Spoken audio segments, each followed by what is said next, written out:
Hello，大家好，我是 Aris。那我们今天呢，就是要来跟大家做一个大众占卜。这次占卜呢，我们的题目是：你的灵魂伴侣出现了吗？那我们现在呢，就有3个选项，分别是选项1、选项2，还有选项3。那你就是可以想想，就是你对哪一张牌最有感觉？因为我们今天呢，就请到这个大天使拉斐尔去协助我们传达有关，就是关于你灵魂伴侣的讯息。那你可以静下心来，先想一想，你现在对于哪一个图画最有感觉，那你就可以选好。然后我们等一下就会开始去解牌。为什么就是做灵魂伴侣呢？那跟普通的伴侣或是跟双生火焰有什么差别呢？其实我们的灵魂伴侣呢，就是比较像，就是跟你很契合，或是可能有种心有灵犀，或是大家就是很合拍吧，我可以这样说。然后我们里面就会看一下，就是你的灵魂伴侣到底已经出现在你身边了吗？还是他还没出现？就算没出现的话也没关系，因为我们里面会看到一些可能你跟这个人会有什么的状况、感情的发展，还有就是说到底其实你的理想伴侣是什么样的形态的出现？那你也可以去多了解一下自己，看看我讲的那些条件是不是符合，或是有可能原来已经出现了，你不知道自己有没有注意到，或是会不会没有发现到。你也可以从牌卡里面的资讯去在你身边搜寻一下那个已经出现的灵魂伴侣到底是谁，这样子。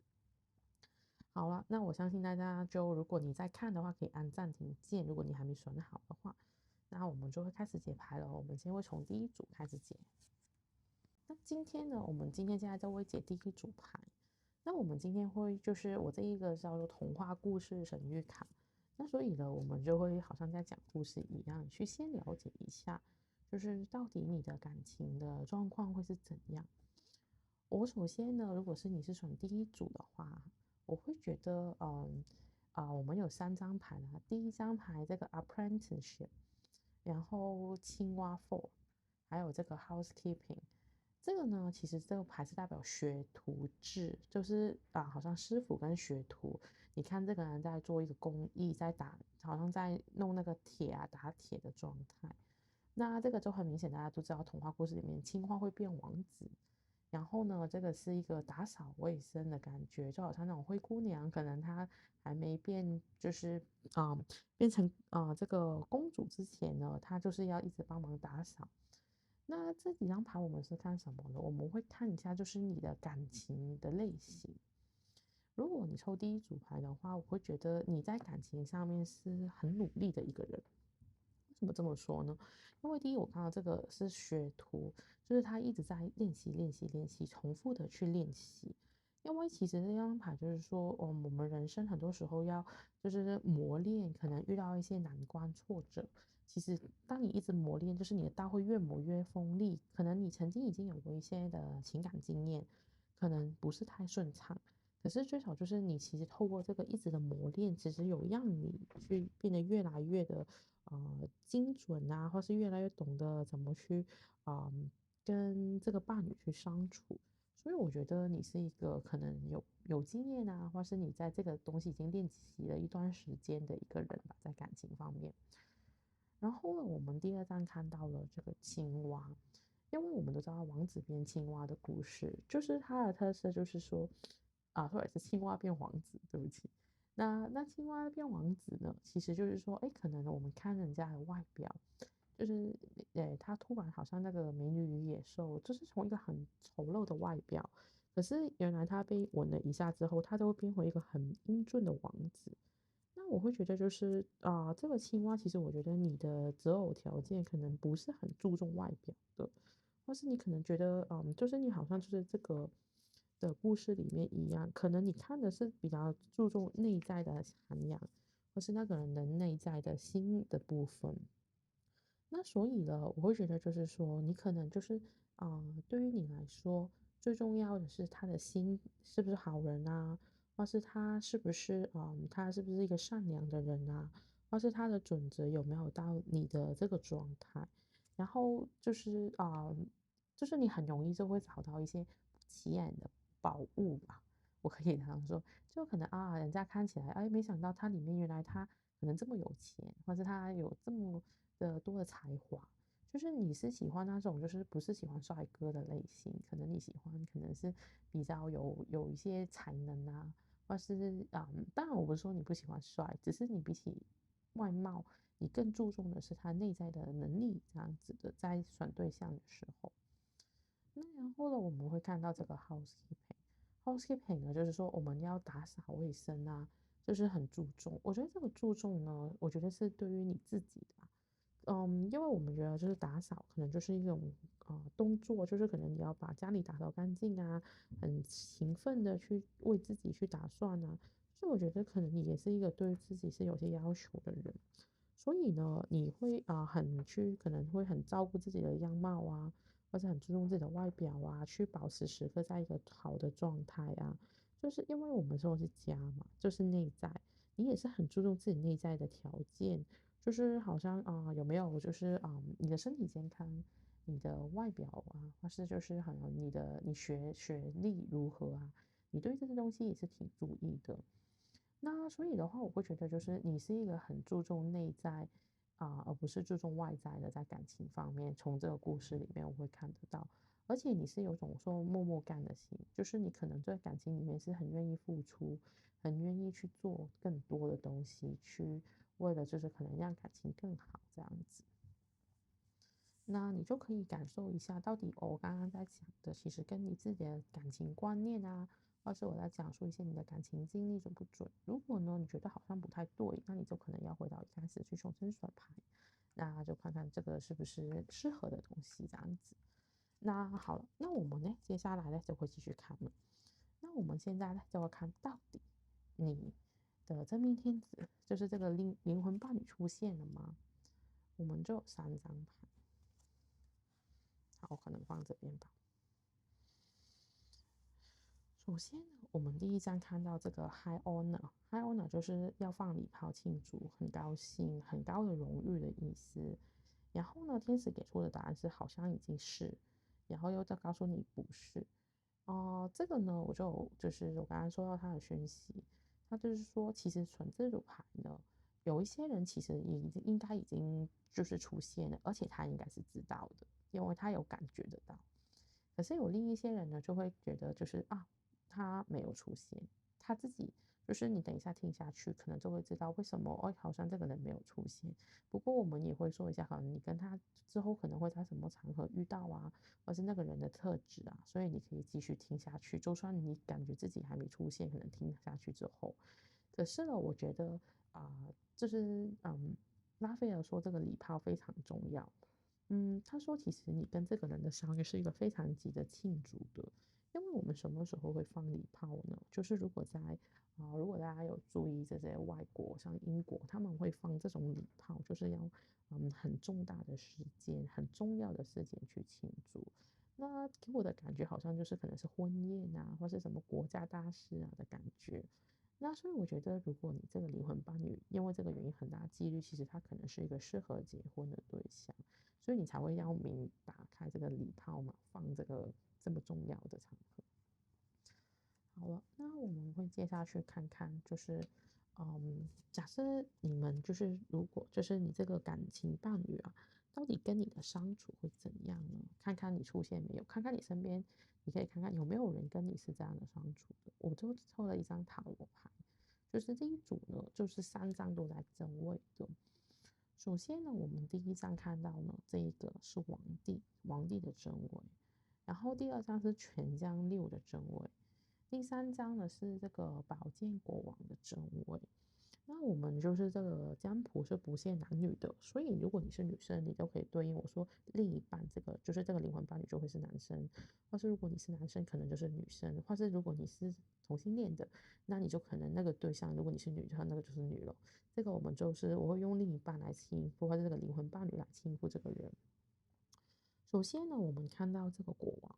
国王的话呢，我会觉得就是，你这个感情啊，如果你跟这个灵魂伴侣在一起的话，其实呢，就是你会掌握更多的权利。为什么呢？因为我们看到这个是一个皇帝，他是代表就是这个统治、野心，算是一个在就是我们说就是你想想一个国家最重要就是皇帝，他是权力的顶端。我会觉得你跟这个灵魂伴侣在一起，你会有一种让自己可能能力增加，或是你的地位会提升，就是它会让你好像感觉到好像我拥有的权利，我拥有的能力变得更多。那第二张呢，就是我觉得一个非常好的牌呢，就是因为我们第二张看到就是这个权杖六，就是代表庆祝。你看大家就是打锣打鼓啊，很多人开心跳舞啊，我觉得跟这一张 High Honor 是很像的，就是都是一种庆祝的场面。所以我觉得这个灵魂伴侣跟你是非常契合的，就是而且就是你会有一种感觉啊，这个人好像就是有种命中注定的感觉。因为身边的人也会很替你高兴，好像你找到一个很好的伴侣。因为要不然我们结婚为什么要庆祝？就是你会感觉啊，我终于找到这个很重要的人，我很兴奋，我想跟所有人去宣告这个事情。所以给我这两张庆祝的牌，就是有这种的感觉。那第三张呢，这个就是这个宝剑国王。那这个宝剑国王呢，他就是代表一个很理性的状态。因为我收到的讯息就是说，很理性是什么意思呢？就是其实这个东西不是你一次用事，就是你跟这个灵魂伴侣的契合，你还是经过理性分析，你可能觉得啊，这个人真的是在条件上啊，他的思想啊、东西啊，都是跟我非常的匹配。而不是说只是说情绪上你很喜欢他而已，而是在一些客观的条件啊这些东西，你都觉得他是跟你很搭的，就是你是理智，不管你的感情还有理智，都是觉得，诶，这个人就好像跟你非常契合。从这样子，因为我们刚刚说嘛，我们说皇帝嘛，你看这里大家就是大家都可能你看到有很多神子在这里啊，就是他们就是跟他汇报啊这样子，或是我会觉得就是说，好像就是你跟他的交流，可能他很尊重你，就是我会觉得就是你们是思想很契合，而且他是一个很会尊重别人的一个状态。所以我觉得就是这个方面，就是我觉得你跟这个灵魂伴侣在一起，其实感觉是非常不错的。好，那接下来我们看一下，到底你们的感情关系会是怎样呢？我们会看三张牌。好了，首先第一张牌，第二张牌，还有这个第三张牌。这三张牌我们会看一下，到底你们之间的感情关系会是怎么样。那第一章呢，这个叫 longing and desire，就是这个东西就是等于你们两个之间的关系是那种等了很久了，就是你可能你曾经有一些经历嘛，我说你可能磨练了很久，这个东西可能你是很渴望的，或是你觉得非常想要，因为他说就是这个是你有点像那种有点像梦想成真吧，就是你可能祈求了很久，可能你跟这个水晶球去许愿许了很久我的理想伴侣是怎样的，或是我的最跟我契合的人是怎样的，就是可能你们双方都有可能曾经对于这个东西是有个期望，或是有去许愿啊，或是有些想法啊，所以你们就是你看这个人在写笔记，可能你就有记过一些笔记啊，我喜欢什么样类型的人，或是我的真命天子最好要有什么什么样的条件。那我会觉得就是你们双方都可能是，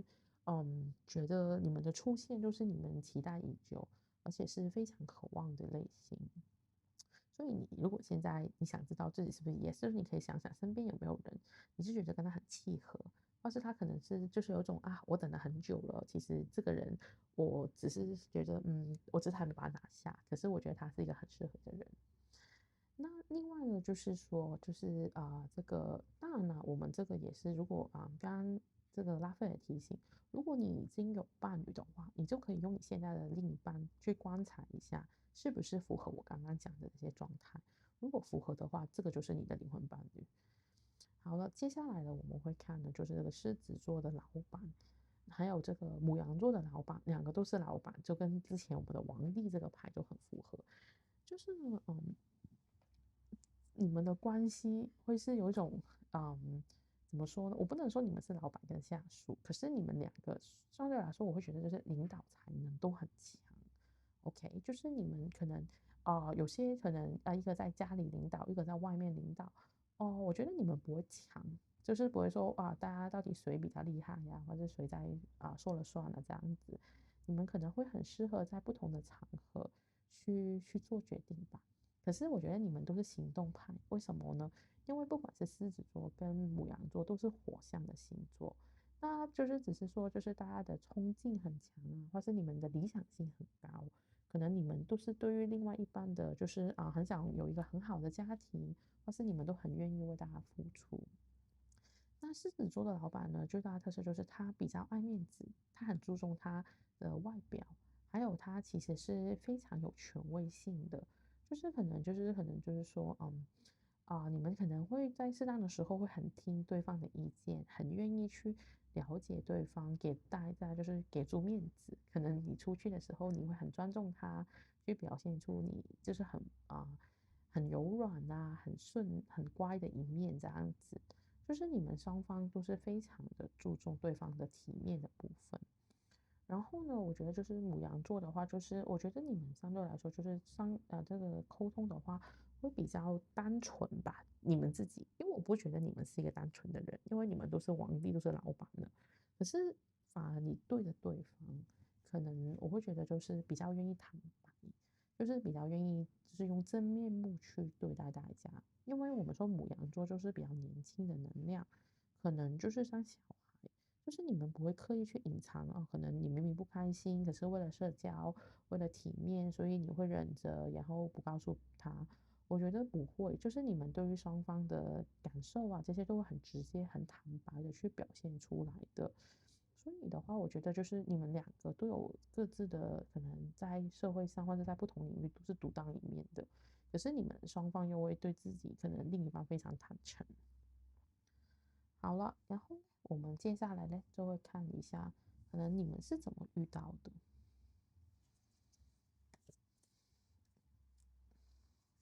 第一张信件，第二张棺材。那我会觉得就是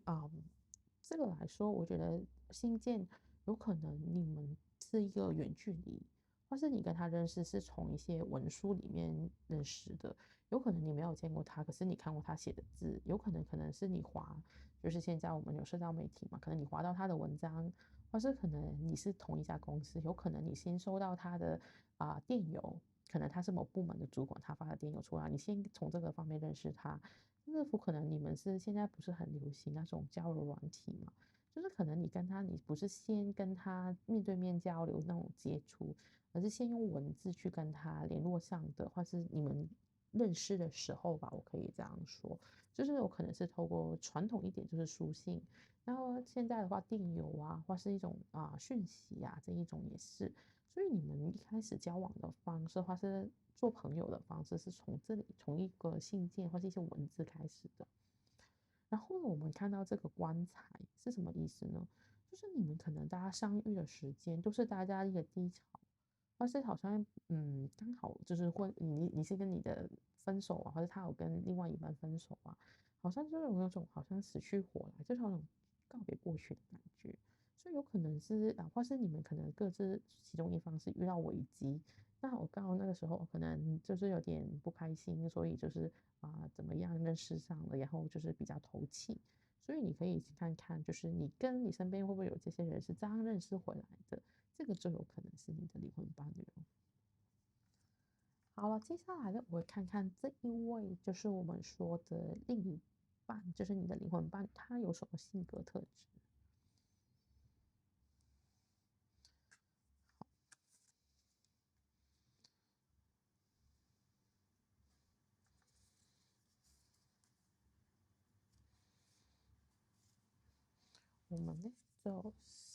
我们就有4张牌去看这个。我先这样摆吧。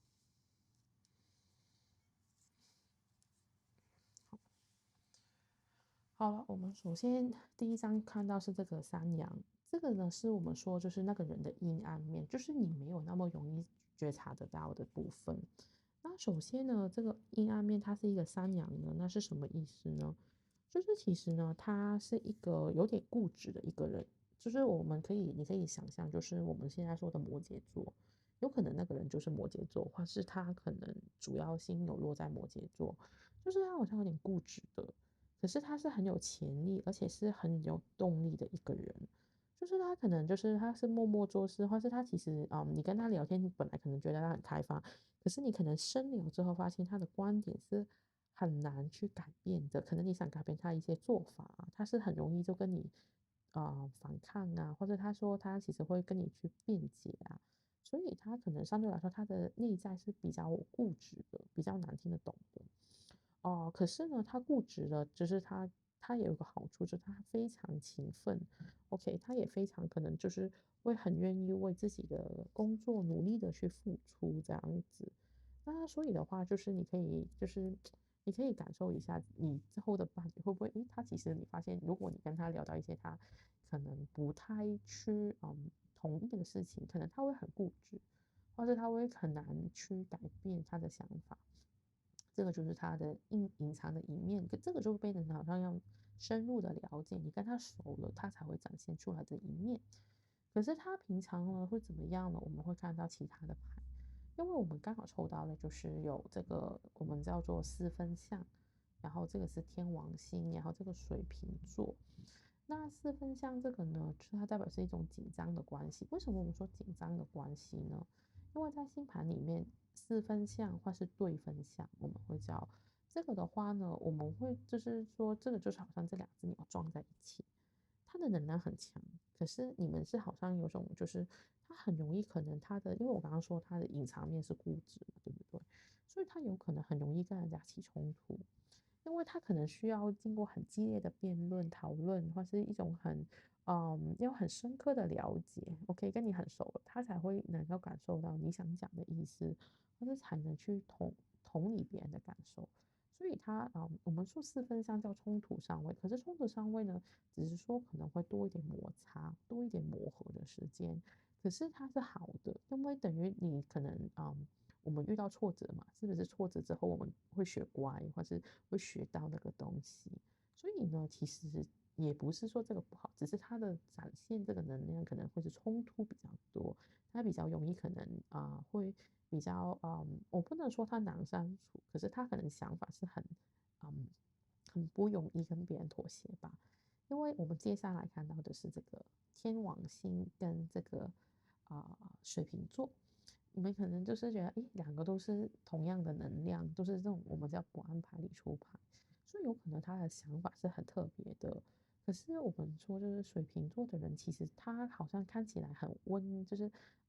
不会说很暴躁啊，或者是好像有点冷冷的感觉。可是呢，他自己其实我觉得水瓶座算是挺固执的，毕竟他是固定星座，所以呢，他就是暗藏一种其实不太容易去跟别人妥协，他一种比较奇特的想法。OK，所以我会觉得就是说，他的外表可能会跟你很合作，可是他的里面可能相对来说是比较难撼动的。可是我会觉得，就是他其实人生会有很多的转变会产生在他的人生当中，所以他要经过理解啊，或是深刻的去思考，他才可以接受这么多突如其来的改变，或是这么多一开始他可能不太同意的观点这样子。这个就是我觉得就是从牌里面看到他的性格。好了，然后呢，接下来呢，我们会看到的就是你跟他之间的相处的部分，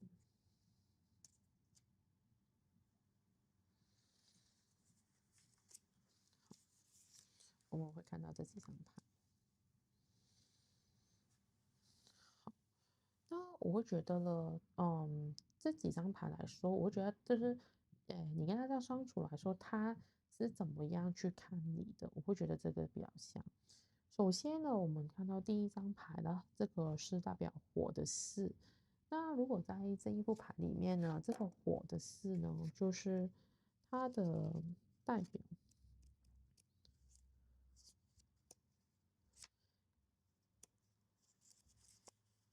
其实就是代表权杖。那这个权杖的话呢，它的四是代表一种和谐，一种它是代表就是有一种就是你们双方是在性的方面是非常和谐的，就是我觉得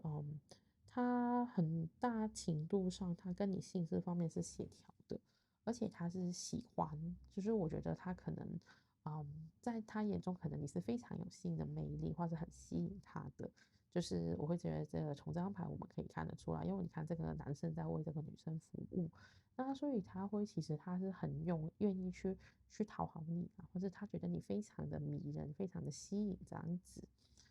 那另外来说呢，就是这个炼金这个，那是什么意思呢？就是你会发现它的句子就是说要掌握一些平凡的事物，然后掌握平凡的事物，反映出一个人如何对待自己，也反映出人们的内在状态。那我会觉得就是可能，嗯，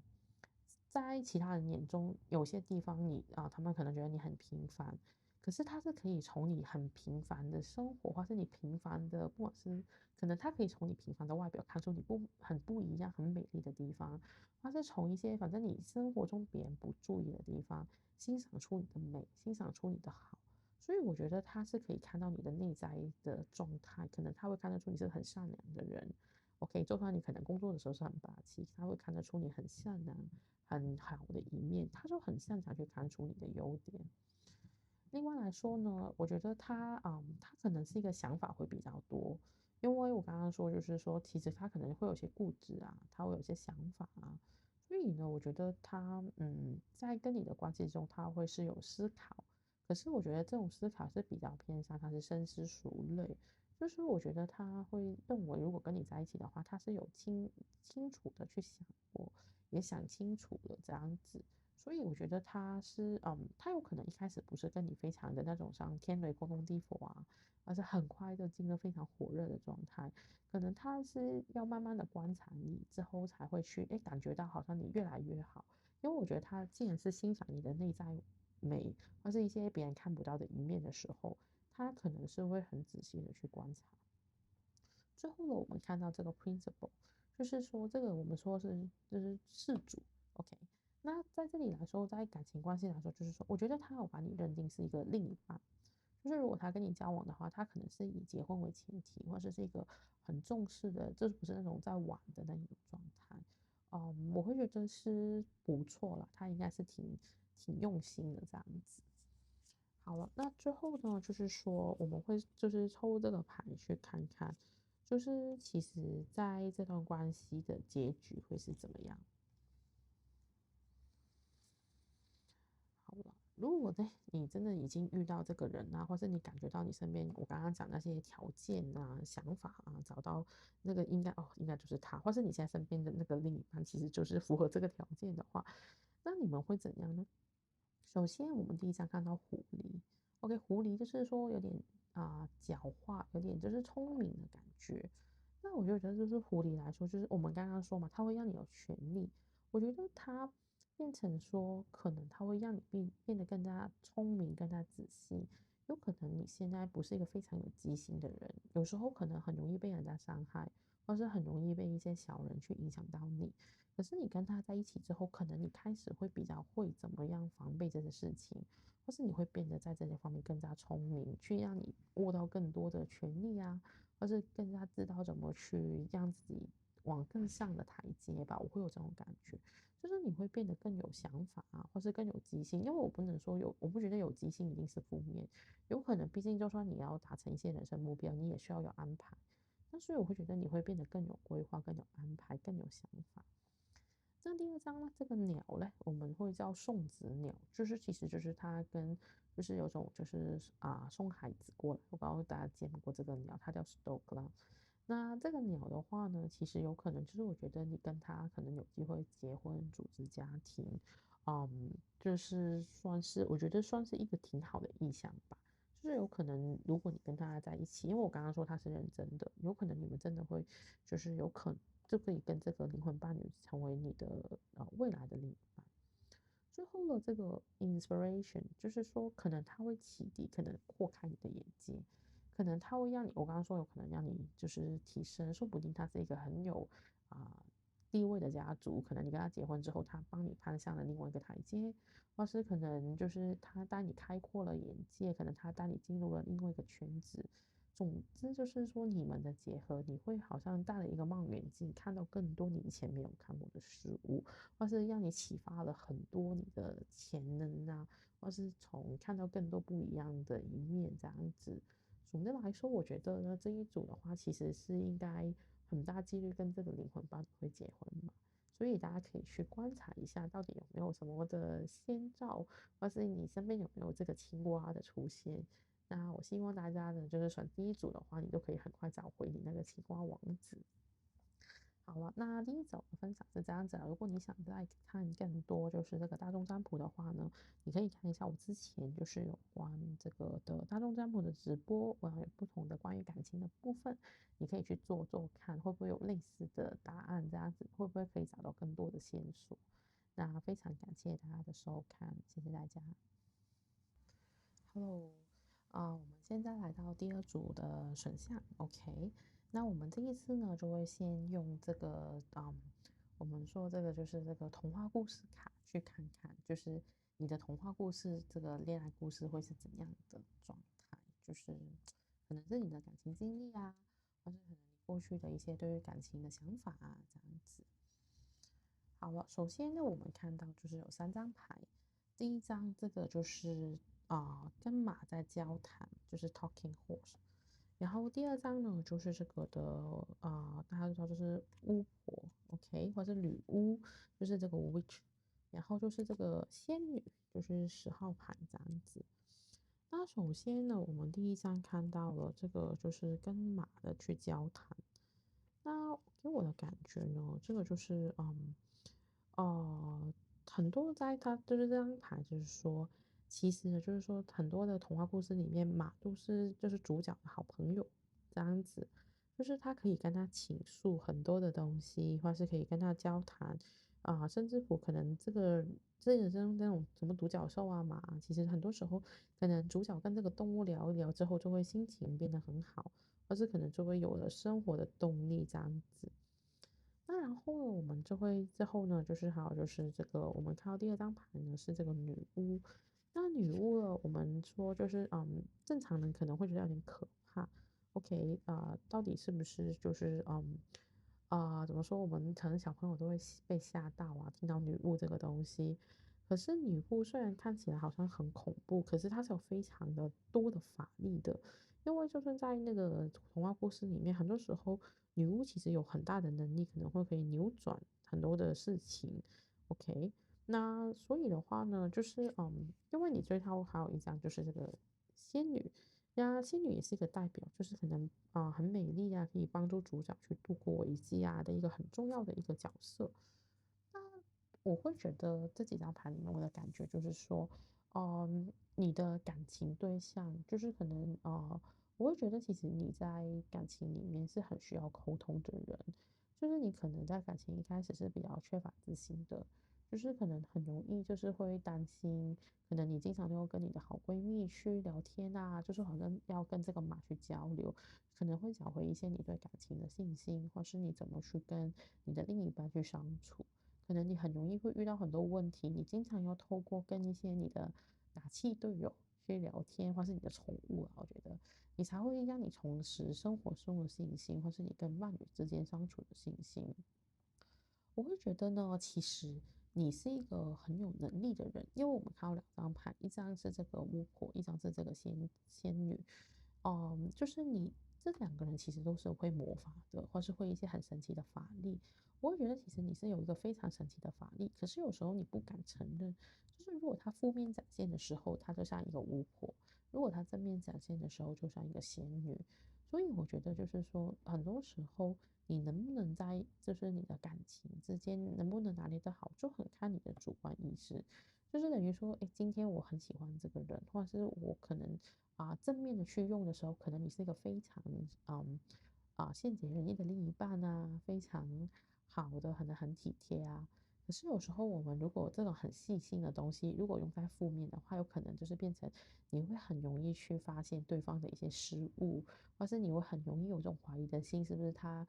背着你做什么啊？可能你从一些小东西发现他可能讲到骗你啊，你就开始有很多的怀疑啊。就是我会觉得，就是说，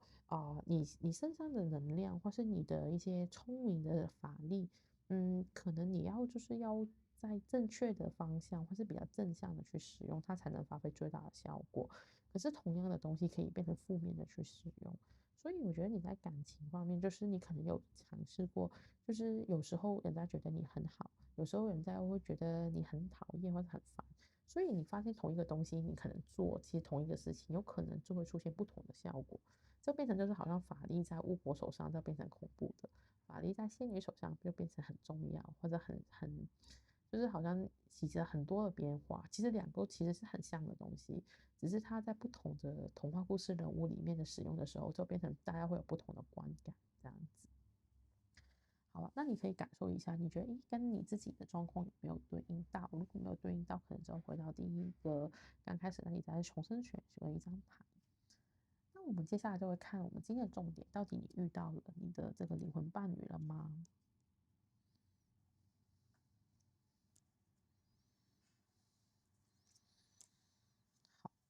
首先呢，我们看到这3张牌，第一张呢，这个就是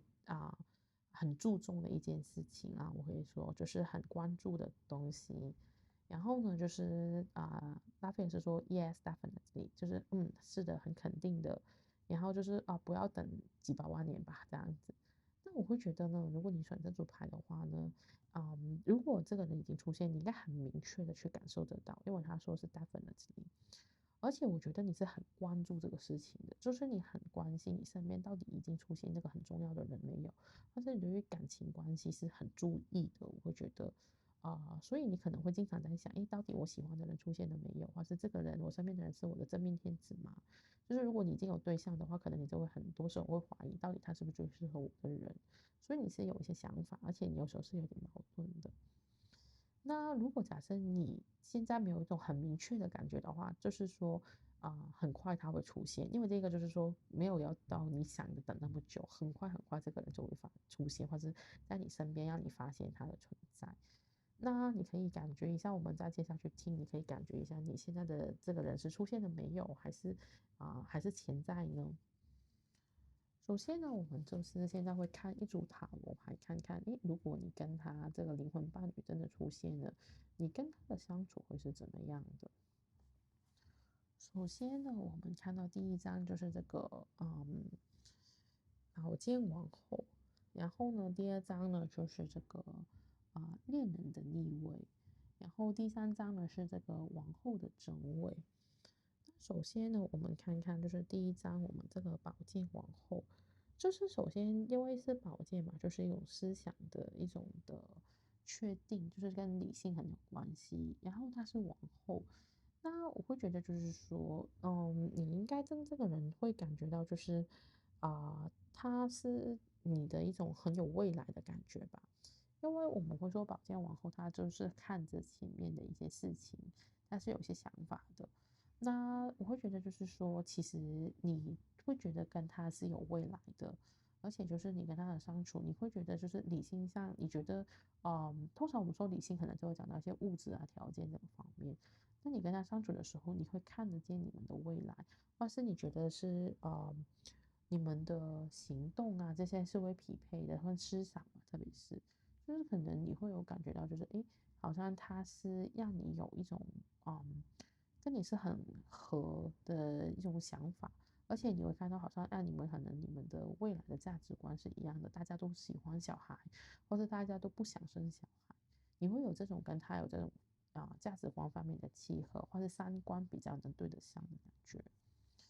那然后呢，我们第二章呢看到的是恋人的逆位。那当然大家就会觉得逆位哦，那怎么办呢？其实我觉得恋人的逆位的话呢，就是有种就是怎么说呢，就是陷入一种疯狂恋爱的感觉。就是可能你们是，我觉得很大几率就是你跟他是有点像一见钟情吧。如果是逆位的话，就是为什么这么说呢？是因为很多时候就是我们说正位的话，就是很幸福啊，很美满啊，就是恋人，就是你们的关系。可是相对来说，就是逆位的话，就有点像禁忌之恋啊。可能一开始可能你们各自有在关系里面，突然发现他这样子。可是这个不代表不好，只是有可能就是说，一开始可能你们的关系会复杂一点，或是很容易就是一见钟情，可能他就是对你动了心，然后就有点像劈腿啦，有可能是。可是就是你们有可能是多角关系里面的恋情，或是有可能他是跟你是有些禁忌，说不定就是好像你们是工作里面的同事，然后就是好像办公室的恋情啊，这种比较特别的感觉吧。不过我觉得你们是一种，嗯，就是那种怎么说呢？就是因为你想想，如果你能让他吸引到，就是可能他愿意放弃他现在有的东西，或者是他可能愿意为你去做一些选择的时候，所以你们可能一开始是有种很疯狂啊，或是很投入啊的感觉。那最后呢，我们看到了这一张是王后的正位。那王后的话，就是等于我们经常就说王后就是等于很有威严啊。她跟皇帝不一样，它是代表爱跟美跟很丰盛的意思。OK，你看到很美丽的宫殿，那我会觉得就是说，你们之间会有，就是你们在一起会有很感觉到爱的这个能量，而且是深爱的感觉。因为我刚刚说前面这一章都说你们爱的很疯狂。可能爱的很很深啊，或是那种一见钟情的感觉很明显嘛。那如果第二张我们抽到这个王后的话，就是我觉得你们之间爱的交流能量是很强的，就感情的降力很强吧，而且就是可能大家是非常爱大家，或是真的很有爱的能量的感觉。好了，接下来我们看看你们就是双子上，在我们看看你们恋人的，就是类别会是像怎么样的恋人呢？你们之间？我们看到呢，这里有3张牌，第一张呢就是这个 Love Embrace，然后第二张呢，这个就是双鱼座的工作伙伴，然后还有就是双鱼座的嘉奖这2个牌。首先第一张呢，这个嘞就是我们会觉得就是说，就是一种很就是你们在另外一半眼中都是有种情人眼里出西施的感觉，就是可能你看着他怎么样都觉得怎么样的好，就是你会觉得就是好像你们找了很久，像这个战士，他可能曾经在这里站了很久，那好像有一个人让他很吸引的，他一开始有点腼腆，不敢直视，不敢直接去看他。可是另外那个就可能有一个人很热情去表达哦，我真的很喜欢你，我很仰慕你啊。可是这个人他看着他，虽然好像没有正眼去望这个女生，可是他是心动的。他心里面是有种就是有点害羞啊，有点就是蠢蠢欲动的感觉。所以呢，就会觉得就是说，其实你会发现就是可能一开始你们的相处会有点很喜欢大家，却又不太敢表达，就觉得这个就是我的天才，可是又觉得有点不好意思跟大家讲，为什么呢？因为我觉得后面这2张都是双鱼座，我觉得双鱼座都有种恋爱脑，OK，就是他们可能会伪装自己很理性，可是他们其实对于感情啊、浪漫啊是非常重视的，就是觉得很重要，可能一生遇到一个最爱是一个人生最重要的事情。那既然你们是双鱼座的合作伙伴，跟双鱼座嘉奖的关系，首先如果是双鱼座的合作伙伴，他的就是他很感性，而且他是很细微的，就是可能就打算你们是这样子，虽然你没有去正眼去看这个女生，可是他还是会感觉到你跟他的爱的这个电流，就是他会感觉到可能你是不是喜欢他，或者很细微的可以观察你的一举一动。所以就是我会觉得，就是你们的关系里面，就是相处的时候，可能都会很体贴、很浪漫、很愿意去哄大家。可能就是那种什么时候会送花啊，可能会吃烛光晚餐呐、就是很注重生活上的仪式感跟细致的感觉。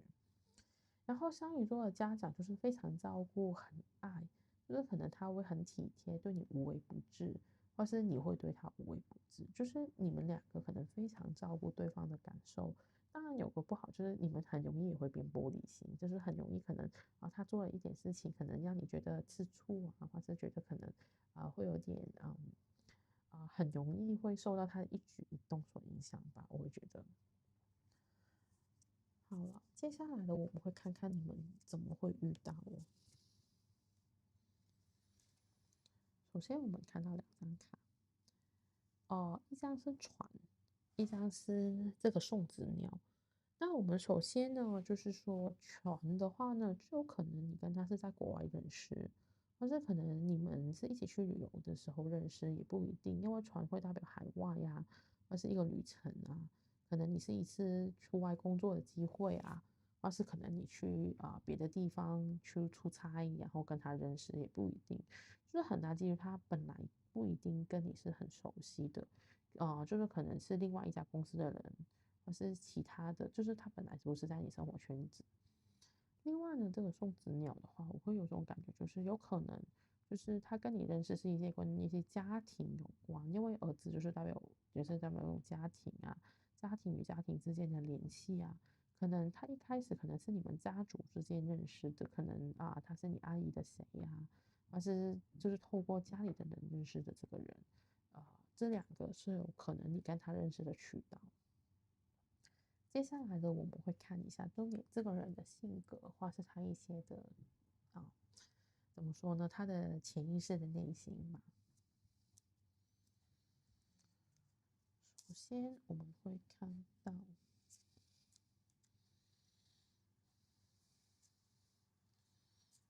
这里有10张牌，我们看一下。好了，首先呢，我们第一张牌看到这个就是熊。那这个那个影子，就是因为这一个是看这个人的一些潜在的特质，所以有可能你第一眼的时候不会发现他这一面，可是当你深入了解的时候，就是他跟你熟了，他就会展现这一面给你。那如果在熊来说呢，它就是代表是一个母性很强的人，因为我们知道熊其实是很爱护他的小孩，很照顾他的幼子啊，这样子。所以呢，熊妈妈是会很保护，就是在熊的世界就很非常保护，非常去注重母亲的角色。那所以来说，他可能内心是非常，嗯，是有点像，我觉得有点像巨蟹座吧，就是好像他是很保护他的家人啊，或者他很重视的人。所以你会发现，如果你谈到他的家人，他非常的在意，非常的在乎，但是有一天你成为他的家人的时候，他也是很重视的，不让人家讲你的坏话啊，这样子，你会感觉到他有非常母性、非常强悍的一面，在保护他喜欢他爱的人的时候，这个就是他内在的意识方面这样子。然后他还有什么性格呢？就是他我们这个debilitator，就是说弱势的位置，比较弱的位置，那是什么意思呢？比较弱的位置呢，在我们星座里面，不是说他就是能力比较弱的意思，只是说他可能很容易在一个环境里面感到不舒服。可是有时候是因为他感到不舒服，所以他会更加的努力。举个例子，就是你进了一家公司，可能他很容易就会觉得自己跟别人比他不够强，或者他觉得不舒服，好像觉得自己能力没有别人的强。那这样子的时候，他就会更努力的去希望自己可以提升啊，或是可以怎么去想办法去增进自己的能力啊，所以他可能很容易会有一种不安全感。可是不安全感就是驱动他自己的一种动力，或是很多时候他今天的能力所有都是从他的不安全感去驱动的。那然后呢，我们看到就是九宫，九宫呢是代表向外探索。我觉得就是有可能他的性格是非常注重伟大的目标，可能他是一个很有理想性的人，可能他就算开一家公司，他希望可能要做到可能为世界什么人们服务啊，或者他可能对于很多东西都很有理想啊，他可能学一个专业是希望可以把这些东西推广出去啊，他可能对于一些目标是很远大的。或是他非常喜欢去扩展他自己的人生，可能就是我们说跨界，可能他以前可能是做餐饮业的，结果他之后可能会之后他可能去食物制作啊，或是去更深入的去不同的板块啊，也喜欢去涉略这样子。反正就是九宫来说，就是野心很大的一个人。然后呢，我们看到是天秤座平衡，天秤座呢就是我们说的好好先生、好好小姐，所以他的外表一定是比较和善的，他很容易就是不会说很偏激啊，或者性格很冲动，你会觉得他可能比较温和，他会很注重双方之间的平衡，好像利益之间的平衡啊，或是可能假设你很激动，他就会很冷静的，就是总是会好像有种唱反调的一种感觉吧。可是他是很容易去拿捏到，就是大家合作的关系，很注重跟人跟人之间的合作，或是我们公不公平。OK，他不会说是这种可能很容易是为了自己利益就会偏执一边，他是比较喜欢可能讲公道话的那一种人，就是从牌卡里面可以看到他的性格。好了，那我们会接下来就会看一下，其实这位灵魂伴侣他看你的感觉是什么。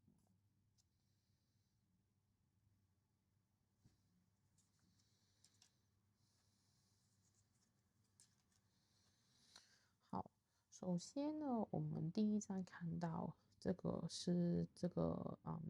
justice，就是我们说的正义的逆位的状态。就是呢，我会觉得他看你啊，就是他逆位是跟正位是有点不一样的，因为正位就是当然就是说你是一个很恭敬严明的人啊，或是你是一个很怎么说呢，就是很公平啊、很正义的人。可是现在是逆位的话呢，就是我会觉得相对来说，就是可能在他眼中，你不是怎么说呢？因为正义其实就是我们如果是逆位的话，就是说你那种正义已经不是普通人的正义，而是有种好像执恶于丑的感觉吧。OK，就是你的正义会就是有种我躲在你看这个人躲起来嘛，对不对？那正义其实不是应该光明正大的吗？就是你心里面有一套自己的标准，可能你不会觉得这个世界就是他会觉得你不是觉得黑不是黑就是白，你会有你自己的一套标准去衡量这个世界。那我觉得他，嗯，如果以我看后面的牌啦，他是认同的。为什么这么说呢？是因为他也很想拿到你这一套标准。因为前面我跟你说过，他是一个有种天秤座的性格，所以他会有一丝自己，他会跟世俗的准则是有一种关联的。因为天秤座其实就是我们说很社会化的一种人，所以他会很注重就是别人怎么看他怎么样的状态。可是他看你就是这个，嗯，我们说正义的逆位，等于说他可能觉得你做的东西很奇怪，或是你可能不按牌理出牌，或是你跟正常人的社会价值观会有不一样。可是我觉得他会是喜欢的，因为我们下一步抽到的是渴望，所以你这种很奇突，或是跟社会大众的价值观不一样，其实他是很喜欢的，因为他是渴望，就是有种好像想得到，这种是说流动你的能量嘛。我的感觉就好像其实他很想得到你的这种能量，因为他觉得你很表达到自己啊，或是就说你跟世俗的那种要求不一样，可是你还是很能活出自我，你可以不用看到别人的眼光，或是不会在乎别人的想法，你都可以很做你自己。所以他其实是觉得你的生命是很有活力、很有创作性的。接下来的我们看到的是棺材。那棺材来说了，我觉得也不算是负面的意思，而是我觉得就是说，嗯，他会觉得你是有过去的人，就是因为通常我们说棺材它有重生嘛，可能他发现就是原来你的经历很不简单，可能他跟你深入认识，可能认识了你的原生家庭啊，或是一些你的过去啊，他会发现哇，这个人很厉害，他好像死过很多次，都能重生过来的感觉，就是好像你的经历会让他觉得哦，你真的是一个很了不起的人，或是就是觉得你经历这么多，你都那么坚强，我觉得他是有种欣赏的角度。之后呢，他是觉得你是一个非常会照顾人的人，就是可能你是一个很体贴啊，就是可能很能体贴到他的需要啊，或是照顾他的想法啊这样子。那最后呢，我们就会看一下你们之间的结果吧。如果在一起的话，首先这一章的话，我会觉得蛇它要伴随那么多苹果，我会觉得你们之间的话，你的吸引力，特别在性的方面的吸引力会很强。就是当然我刚刚说你们有可能是经济之恋，那这个也很像这种感觉，所以有可能你们呃会在一起，可是可能会有一些人会有非议，或是可能会有一些人会觉得很不合适之类的，就有可能有这个状况。因为我们第二章看到这个是个选择，好像就是有两扇门，你们是可以做一些选择的。那你选择要根据别人的目光，还是不理别人的想法去在一起这样子？所以我觉得你们可能在一起之后，可能会有些选择要做啊，或是可能你们会有机会要放弃一些什么之类的，有可能会发生。可是我看到最后一张牌呢，是说我们的内在小孩。那这个的话，我觉得就是你们之间如果在一起的话，是可以互相疗愈对方的一些过去，还有就是内在小孩的部分。那因为我觉得，因为之前我们抽到2张牌都是双鱼座，就是我觉得你们可能曾经也是在感情上面有一些伤害，可能嗯觉得别的人伤害过你呀、因为其实我就说双鱼座很玻璃心嘛，可能你们很容易就是被感情上受到一些伤害，可是你们跟互相这样在一起的时候，是可以滋养到你们的内在小孩的。所以就是可能我觉得这一组的话，灵魂伴侣的话，他会有一点点考验吧。就是在我看来，就是可能是不是可能其中一个已经有恋人啊，或是已经结婚啊，都是有可能。所以这个就是大家要想想，嗯，值不值得，或是如果他真的出现的时候，如果你们真的是觉得这么匹配啊，可能怎么去减低问题呀、或是等他分好，或是已经处理好再开始，其实也是可以啊。那这个就是我今天从这个牌卡的选择收到的讯息。那如果你想更加了解更多关于这个灵魂伴侣啊这些问题的话，你也可以去看我其他的一些大众占卜的直播，关于感情这个部分，或是也可以约我做一个1对1的咨商，去直接看你的能量。毕竟大众占卜呢会对应到不同人的能量，那可能会更加准确。那非常感谢今天大家的收看，拜拜。Hello，大家好，我们来到呢就是第3个选项。那我们看到这个选项就是一个魔镜，就是我们镜子。那今天呢，我们一开始的时候，先会用童话故事来看一下你的感情世界。那我们就用这个童话故事卡呢，去看看到底你的感情会是怎么样。你可以看看，如果准的话呢，就可以继续看下去；不准，可能就要回到一开始的重新选牌了。我们现在呢就有3张牌了，第一张就是我们说的镜子，然后就是仙女教母跟这个我们是纺织，就是把这个棉穗啊变成一条条线的这个东西。那首先呢，我会觉得就是说镜子呢，它是什么意涵呢？因为我们最熟悉这个魔镜就是那个白雪公主，白雪公主的王后里面那个王后每天都会问一下魔镜魔镜，谁是最漂亮的这个世界。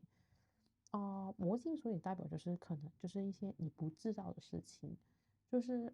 因为那魔镜会告诉他一些王后不知道的事情，就是反映出一个很真实的东西出来。那我会觉得你在感情里面呢，有可能你会对自我是有些怀疑的，就是你可能是很需要另一半去告诉你啊，你真的很棒，或是你真的很美，或是你真的是我心目中很重要的一个人。就是可能你在感情上面，你是很需要另外一半的认可，去让你有自信，或是去让你感觉到你是有被他喜欢啊，或是有被他重视的。你是有时候会依赖另外一半给你的一些认可还是肯定，或是应该说你也很在乎可能其他人的想法吧。那接下来我们会看到这个仙女教母。仙女教母呢，大家都知道，就是她跟一般仙女是她比较能干呐、就是比较年纪会大一点啊，但是她是一个很有智慧的人啊，在很多童话故事里面，就是很多时候她都是一个有魔法的人。但我会觉得，就是说，其实你在感情里面呢，我会觉得你是有一定的熟练到，就是熟练的状态。就是可能你现在已经有一点的感情经历，所以你是可能已经会比较更成熟的去处理，而且其实你是可以做得很好的。就是如果当你有自信啊，或是你相信的时候，其实就是你在感情里面会表现出很成熟、很懂，或是就是很会去处理感情问题的一个状态。而且我会觉得就是说，你可能会有种魔力，可能就是会让你的另一半跟你在一起之后，他会变更好。因为这个是一个魔法嘛，我们说，因为我们搭配后面这个房子，这个是什么意思呢？因为这个就是它会从一些好像我们把棉花编成棉线，就是这个过程。就很多时候就是说，在这个编线的这个过程啊，我们会发现就是说，我们是把一些东西从它的材料变成一些可用的产品。我觉得跟这个魔法是很对应得到，就是好像你会发现你跟哪一个人在一起，那个人可能就会变得从他可能一个很普通的人，慢慢变成越来越事业有成啊，或是越来越成功啊，或是越来越成熟啊。就是所有你的伴侣在你手上，都可能从一个一般般的人变成一个很有担当，或是非常成熟、非常有手段的一个人。所以我会觉得就是你可能就是最接就是前女友或者最接前男友的代表。就是可能你以前跟你分手了之后，那些人很快就会下一个对象就结婚了。就是你把他调教的很好啊，或是你把他们变得很好啊，给我一种有这样的感觉。那你可以看一下，就是这个几张牌跟你之前的感情经历，就是有没有对应得到，或是有没有类似的地方。那如果有的话，我们就可以继续看下去。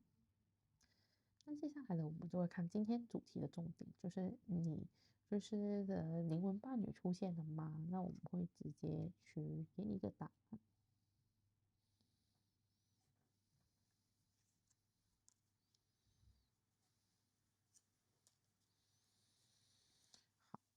那如果你是选择这一组的话呢，就是我觉得拉斐尔大天使是给出一个挺明确的指令，就是说其实还没，OK，甚至乎你是有点抗拒的。为什么这么说呢？首先就是 never 就是从来都没有，OK，然后不要走开吧，这样。那给我的感觉就是好像觉得，诶，你好像，就是我觉得就是第一，首先就是那个灵魂伴侣现在是还没出现，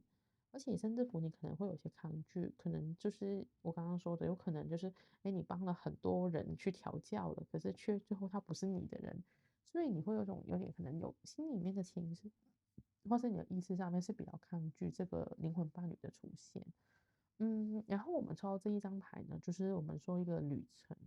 那旅程的特色就是你好像要搬家，你看这个人收了大包小包，要开展一个旅程。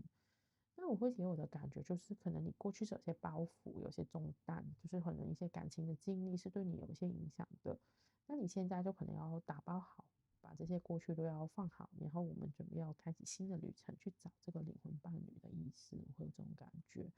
所以很大几率你之前遇到的其实都不是你的灵魂伴侣，这个人还没出现，所以才会让你可能有一点沮丧啊，或是其实有点觉得可惜的感觉吧。那没关系，我们还是可以继续看下去。那我们会可以，就是你可以了解一下，如果你这个灵魂伴侣真的出现，你的感情会是怎样，而且他有什么特质，你可以到时候如果真的有机会遇到这个跟我今天讲的有点一样的时候，你就可以去看看是否对应。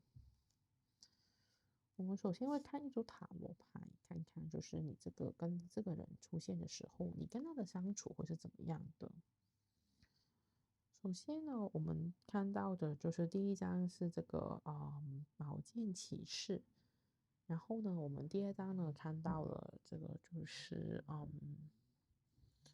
稍微看一下。哦，这个是这里啦，他就是个很重要的男人啊哈，他这一张牌。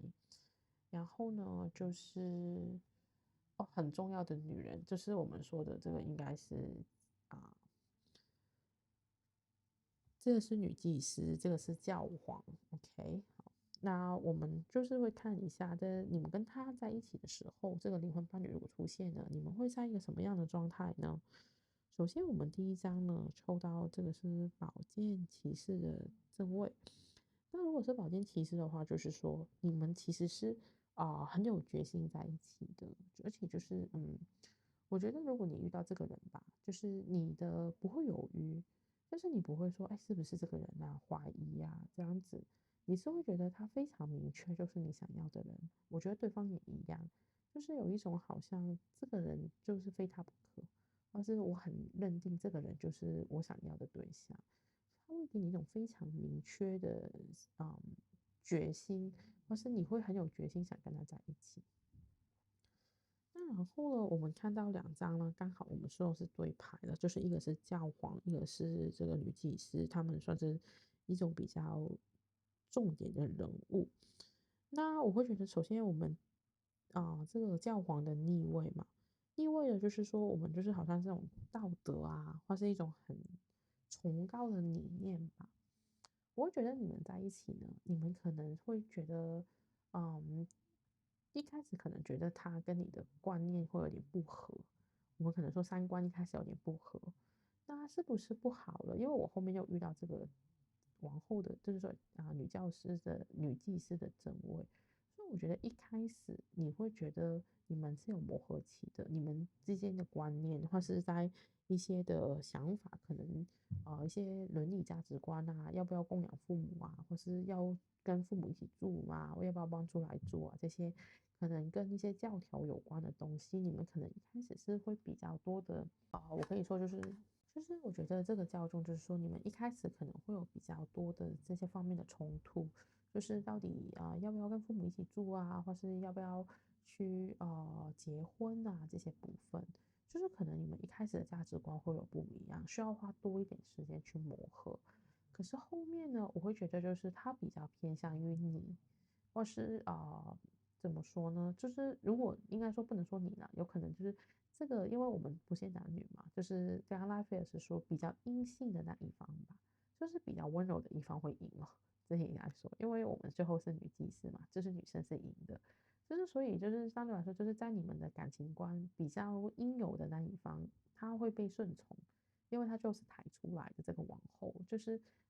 可能会妥协啊，或是你们可能的关系来说，就是会专从于比较女生的那一方就会比较好会就是那个指引都会偏向于他，可能都会听他的话，或是根据他的标准去做这样子。那到时候你就可以去观察一下你身边有没有这样的人出现，或是他跟你的相处是不是这样子，去验证他是不是你的灵魂伴侣。那好了，我们会看一下，就是你跟他的关系会是怎么样的。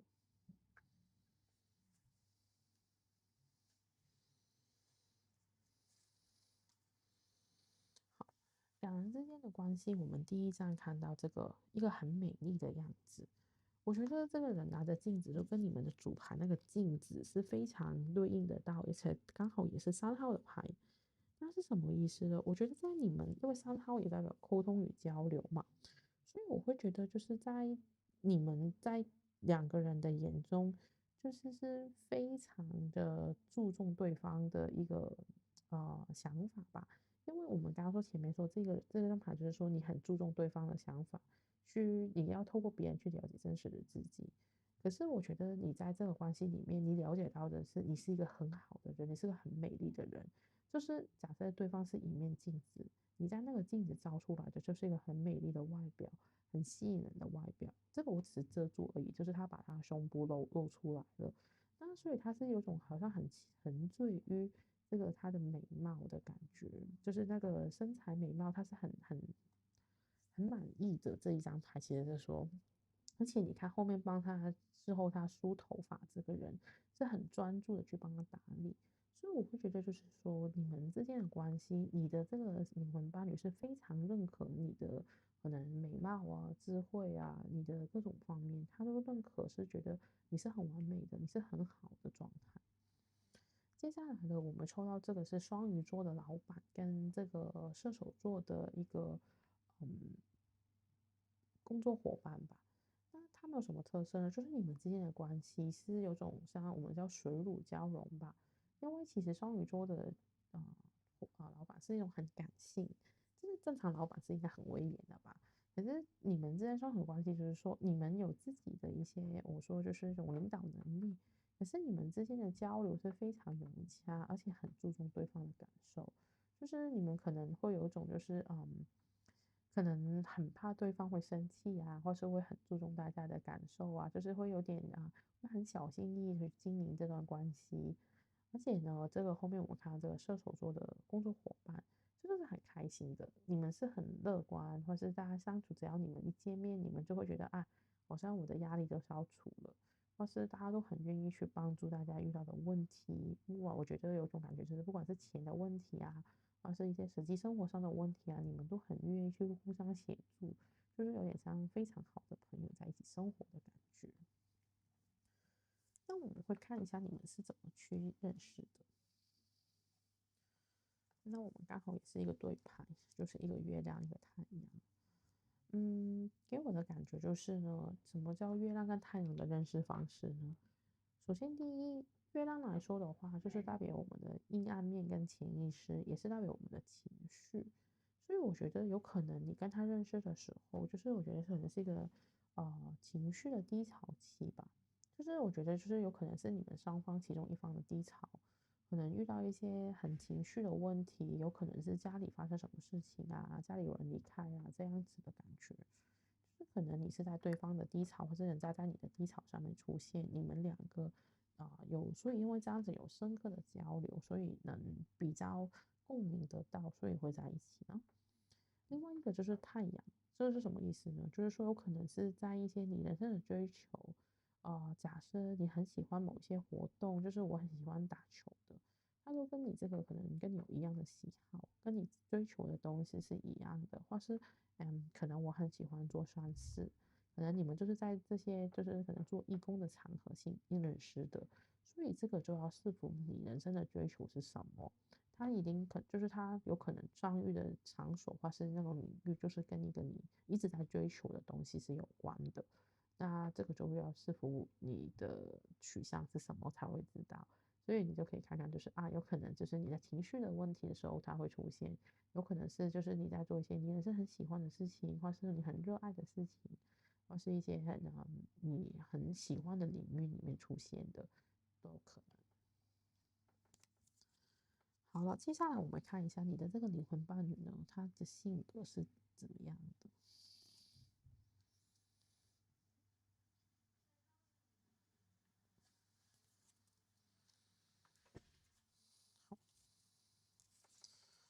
我会觉得呢，你这个灵魂伴侣呢，算是一种比较很会照顾人啊，或是一种情感能量很丰富的人。首先呢，这个是隐藏面，因为它就是一个阴影，就是不是那么容易开始你跟他认识，他都会展现出来。可能你有跟他比较熟啊，之后你才会看到他这一面。这个呢，就是那种我们叫布偶的一个专业的人员是什么意思呢？他就是他同一时间，他就好像代表就是我们的本我跟超我的这是本我啦，就是最原始的我。那其实呢，这个本我是什么意思？就是可能他其实过去是可能有受到一些伤害的，就是你会发现他有很多是好像他心里面可能是一头野狼，就是他曾经受过伤害，所以他会困住了自己一些过去，所以他可能是一个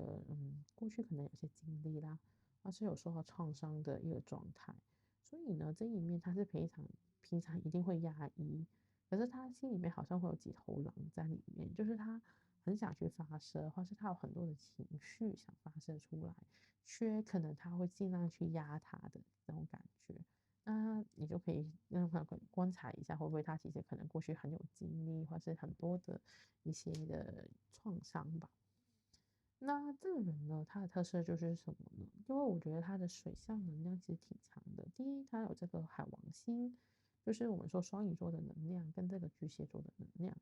双鱼座这个能量呢，就是当然呢，他是说这个是事业，因为其实双鱼座就是我们说的老灵魂，其实他可能会很早可能就看破红尘的感觉，好像他这东西都看得很开呀、我是觉得我其实都不在乎啊，因为我觉得人生中这么多年，在乎那么多东西干嘛？可能他会有种很超脱的感觉，甚至乎他想把一些东西模糊，因为他想模糊呢，可能他不想让他知道，其实他也很有事业心，很有竞争力，很想自己成为一个什么样的人。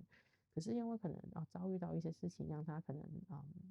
好像好几次的机会都没轮到他，他就宁可不要让自己再伤心，不如我就没所谓啦。那其实我们这个就是命啊，可能都容不到我啊。他会有这种看破红尘的心境吧，因为我觉得他如果有这么多伤害，可能但是因为被伤害太多了，所以他可能不敢奢求，也看得比较淡。另外呢，我们说的是有巨蟹座的感觉，所以他其实是挺保护他自己的，就是他可能会很在乎他的家人，很保护他的情感，而且他里面是一定有情绪，因为巨蟹座有一个壳，可是他内心是柔软的，而且他也是非常照顾家人的一个星座，所以我觉得你会感觉到他对自己人是很保护的。可是当他受伤的时候，其实他也是一个很有情绪，而且很容易就会嗯武装起来吧。所以你可以注意一下这个性格。之后呢，他就是一个很滋养的人，所以我觉得结合起来，他可能就是一个很有母性的感觉吧。因为巨蟹座的这个，就是可能他其实如果今天你是他喜欢的人，他会很全心全意的去照顾你。去可能会注意你的一举一动啊，或是因为我们刚刚抽到这个双鱼座的一个关系的话，我觉得是可能他会很注重你的起居饮食，甚至乎可能会很体贴你，可能天气转冷了，他会帮你加衣服，甚至乎可能会去接送你啊，怕你有什么的意外呀、或是会问候你啊，就是会很照顾你的所有需要的一个伴侣这样子。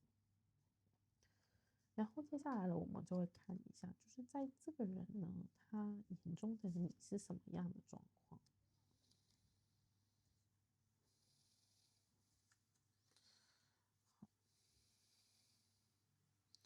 我觉得你的另一半的情绪是很多的，这个灵魂伴侣，为什么这么说呢？首先呢，我们第一张看到这个是月亮的逆位，那然后呢，我们第二张看到这个是聆听，然后接着就是这个可能一些公务啊、公事的东西，再是一些信件。那给我的感觉呢，首先我们第一张看到了这个是月亮的逆位啦。那在这一副卡牌里面呢，就是月亮呢，它是代表一种想象力啊，而是一些的相信的事情啊。我会觉得在他的感觉里面呢，就是你是一个比较冷静的人，就是为什么呢？月亮代表情绪嘛，可是现在在逆位，对于他来说，就是你不是那么情绪化，而且就是你跟他来说是比较理性的。可是我觉得你的理性呢，不等于说你不共感他，只是你不会，就是你可能会愿意，就是我们现在讲到聆听，可能你的情绪是会，就是你不会是因为情绪影响到你的决定，反而你会可能给他一个中肯的意见，他的感觉，因为你会聆听他的感受啊，去听到他的，就是让他比较可以不要那么在乎情绪吧。因为有时候我说一个人越压抑他的情绪，其实他的情绪波动就会很大，因为压其实总会有爆的时候吧。所以他可能一个人的时候会默默的流泪啊，或是觉得很不满呐、很多不安呐、很多的怀疑啊，很多的怨言呐、可是这一章我们看到就是，新的宁静，打开这个新的空间。我会觉得对于他来说，你就好像他情绪的出口，就是好像看到你，他可以把自己的情绪好好的去抒发出来，然后是不会用那么情绪化的方式去表达。然后呢，我们看到这个 official matters，那还有这个信件。official matters 的话，我会觉得就是说，可能他会觉得就是你是一个很嗯工作的人吧，因为可能就是一些信件啊这些东西的话，我会觉得在他眼中来说，就是你跟他一定是有交流的，因为信件是代表沟通表达，可是相对来说这种就不是面对面，我觉得就是你跟他的交流可能偏理性一点。可是这个 official matters 来说，就是我觉得你们之间他会觉得你可能是一个很注重工作的人，或是很注重就是生活上这些很公家机关的东西呀、我觉得就是可能他会在他眼中你是一个女强人啊、男强人啊，或是一个工作狂啊，就是可能公事很多的一个人吧，在他的眼中看你。可是我觉得追求他很喜欢你，如果能成为你的灵魂伴侣的原因，就是因为你可以让他的情绪找到一个出口，可以让他去知道他怎么去控制自己的情绪是对的，或是怎么样去舒缓自己的情绪。好了，最后呢，我们看你们如果在一起的话，会有什么的结果呢？好，首先我们第一章看到这个有点像迷宫哦，就是你看到很多的男男女女啊在迷宫里面走。那给我看到的这一张牌的，其实就是说，你会发现，就是你们会有一种，就是在一起的时候，就好像那种，哎，看到里面有男有女嘛，他们在找另一半，你会发现是三个女一个男。简单来说，就是说你们可能都有经历过一些情感的问题，或是有遇过不同的人，可是你们可能在这个迷宫里面有一种终于找到彼此的感觉。OK，终于找到对的人的感觉。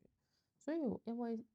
这个4+3是7，7也是幸运数字，所以我觉得你们这次在一起啊，或者你们在一起的时候会感觉到遇到这个人真的很幸运，或是好像真的是命中注定的这样子。所以我觉得你们会有一种好像命运的安排的感觉吧，在这里我会看到。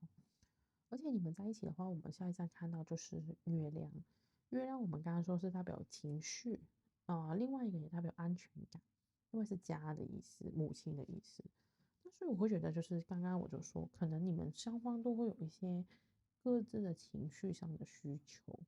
可是你们是可以互相满足的，然后让大家带给大家的安全感。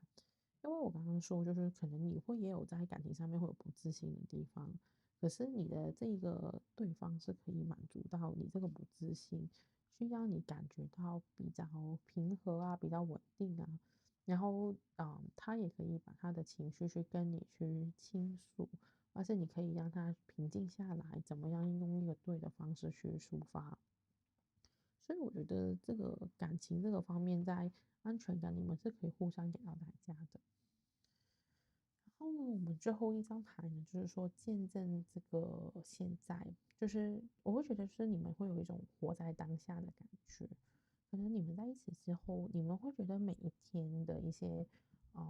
日常的相处啊，或是一些的交流啊，都很值得感恩。就好像你今天只是跟他看个电影，你也会觉得很开心，或是跟他可能只是聊天，吃个晚餐，就是你们会变得就是很把握你们生活中的每一分每一秒，觉得只要有对方在一起就很好了，就不会说有太多的追求，或者有太多的东西觉得不满意。我觉得是有种细水长流的感觉吧。这一张牌给我的感受就是不是很轰烈的，可是你们会有一种有你真好，或是你陪伴身边就是很安全的感觉。那我希望这一组呢，如果你还没遇到这个灵魂伴侣呢，你可以接受到这个讯息，好好去观察身边会不会将会有这个人的出现啊，或是这些的条件是不是你喜欢的，你可以根据这个条件去许愿去希望他快点的出现。那如果呢，你是想知道更多关于这个的灵魂伴侣或是你命中注定的另一半更多的资讯的话呢，你可以去看一下我之前的一些大众占卜的直播，里面也会有可能提到有关的资讯。那如果你真的很想去透过你的命盘去了解，到底谁才是你的真正的伴侣或者什么人才是最适合你他什么时候出现那你可以跟我预约做一个个人咨商，去更加了解更多的细节。那我非常感谢今天大家的收看，感谢你们，拜拜。